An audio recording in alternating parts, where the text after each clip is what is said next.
Pakiusap ko sa DPWH, huwag po ninyo kayong magtatayo.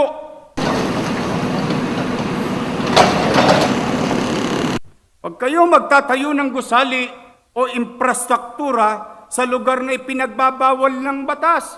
Saan ka nakakita? Pera ng congressman. Pera ng taong bayan.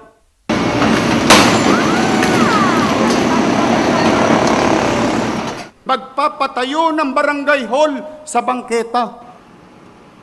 Kala ko ba tagagawa kayo ng batas? Bakit kayo nagtatayo ng barangay hall at building sa tapat ng eskwelahan?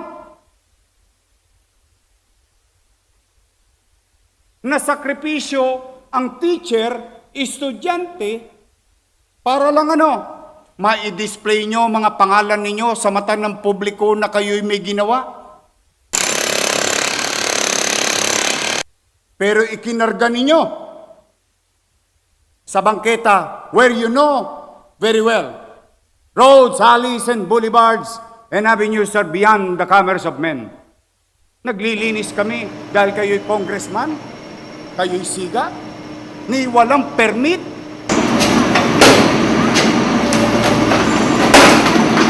Ni walang construction permit.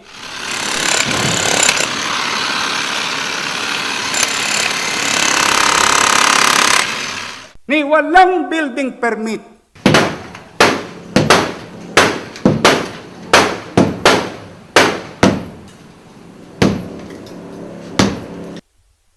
Subukan niyong gawin yan sa harapan ko ngayon. Iohoyo ko kayong lahat.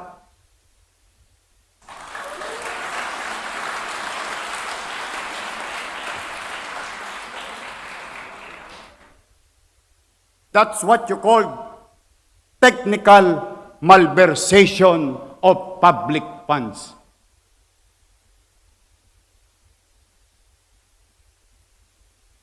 Diyan sa 5th District, kalsada, gagawa nyo ng building sa gitna? Sisira na ba ulo ninyo? Noong panahon na yon, dahil takot sa inyo ang mayor, dito sa Maynila, there is a new sheriff in town.